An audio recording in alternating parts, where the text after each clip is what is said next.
被告人朱永輝喺佢屋企涉嫌與未滿16歲嘅 X 小姐發生非法性行為。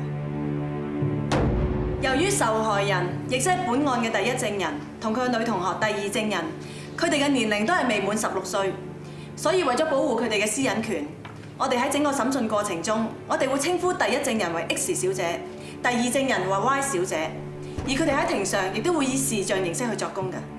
批准。上次錄口供嘅時候，你有一條問題冇回答到嘅，我希望你今次可以坦白啲回答。被告送咗隻手錶俾你之後，係咪拉咗你入房啊？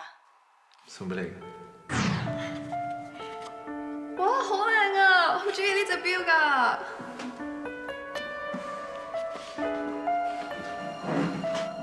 做咩？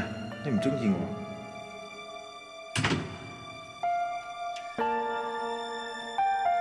佢拉你入房之後，有冇對你做過啲乜嘢？唔知啊，唔記得。佢有冇拉你埋床？有冇同你講過啲乜嘢？有冇主動去錫你？你哋喺房入邊逗留咗幾耐咧？我真係唔知啊，我真係乜都唔記得啊！我淨係知道朱 Sir 好愛我，我都好愛佢，我哋真心相愛㗎。咁你點解第二日要驗孕啊？係咪驚會有 BB？嗱，妹妹，你冷靜啲，唔好咁激動，慢慢去回答我問題啊！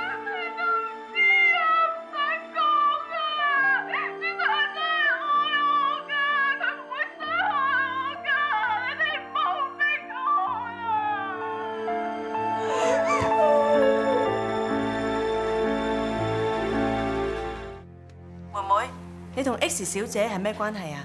我哋係同學，而且好 friend。咁你可唔可以話俾我知喺2011年嘅7月6號當晚，究竟發生過咩事啊？嗰晚係我生日，咁所以我就一早約咗成班 friend 同埋 X 一齊去唱 K 慶祝咁咯。咁嗰晚我仲等埋 X 補完習，大概7點鐘，咁我就同另外一個女同學叫泡泡，咁一齊喺朱 Sir 嘅屋企樓下，咁等埋佢一齊去唱 K 咯。7點10分到，我哋就去到唱 K 嗰邊。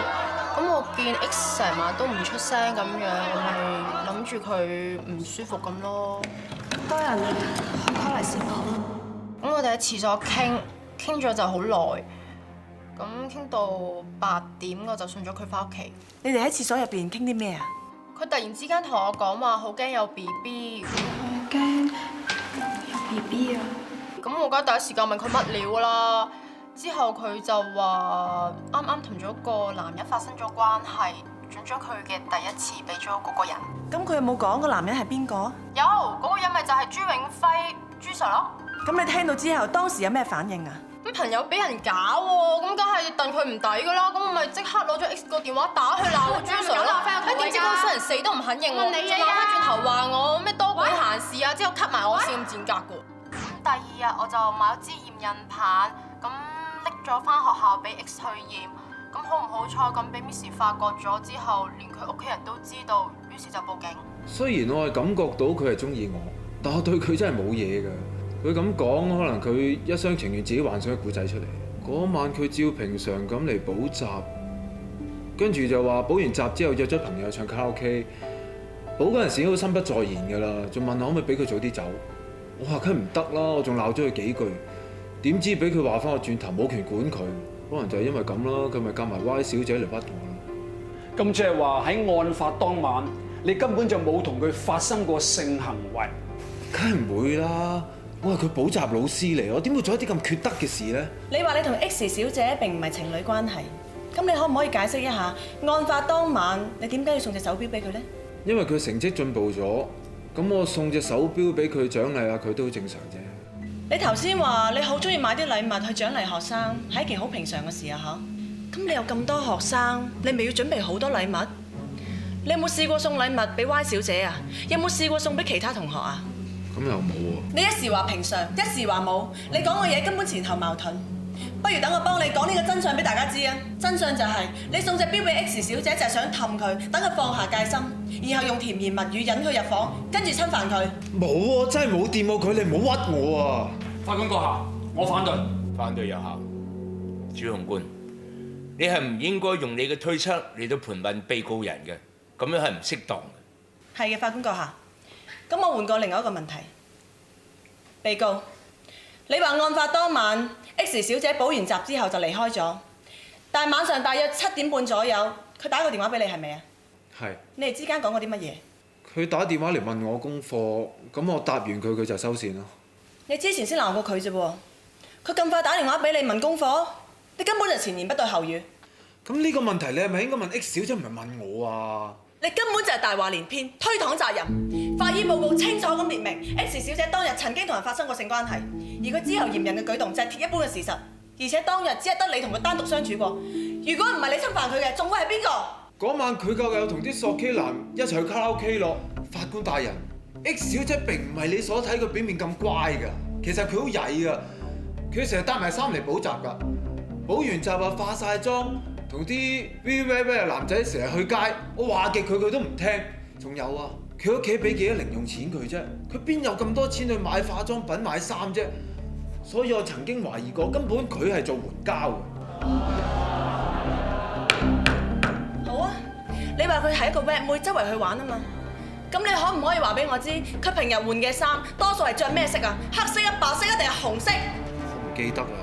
你咩都唔記得，你憑咩話佢係一名 rap 妹啊？你根本就喺度為咗脫罪，冤枉佢。你個人仲有冇良知㗎？法官大人，我問完啦。佢話你係攜妹啊！話你同啲男仔搞埋一齊，件事唔關佢事噶。佢仲話你做援交啊！唔會，佢唔會咁講嚟冤枉我嘅。你冇屈佢啦！我屈佢？你問下你老豆，你問下你姑娘。女啊，點解你越大越唔聽話噶？你而家俾人搞咗，你蝕底晒俾人啊！我問你以後你點出去見人啊？老婆啊，你唔好再逼佢啦！一日都係你啊，縱壞晒佢！你而家睇下佢啊，佢咩名譽都冇晒啦！以後我哋點樣見人啊？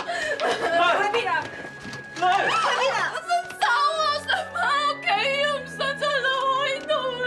張小姐，你唔走得住㗎，你仲未作完工，一陣仲要出庭作證㗎。我唔想出庭啦，唔想見人啊！我想走啊！求下你哋俾我走。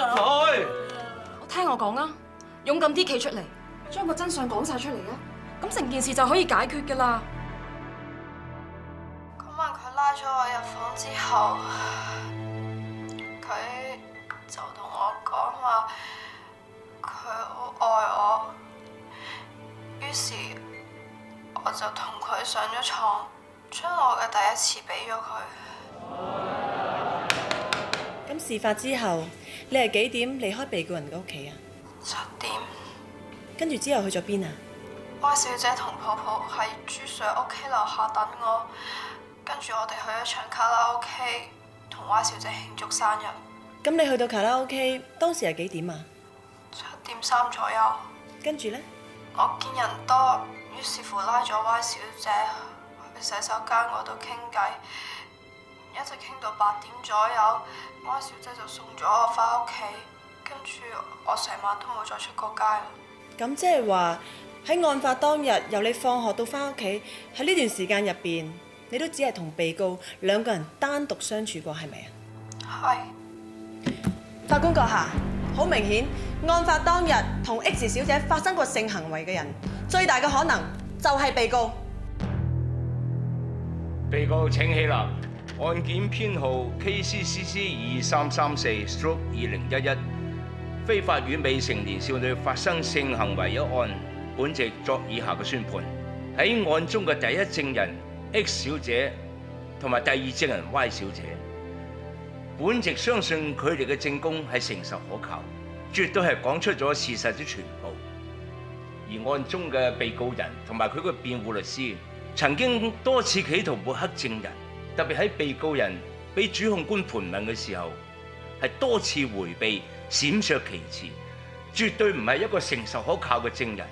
所以經過本席審慎考慮之後，作出以下嘅判決：被告人朱永輝喺2011年7月6號被控非法與未成年少女發生性行為一罪，被判罪名成立，需要即時還押監房。等審閱咗 X 小姐嘅心理報告之後，再作判刑。退庭。潘大狀，多謝晒。多謝晒。唔好客氣，呢啲係我份內事。我反而擔心你女嘅情況，不如快啲睇下佢先。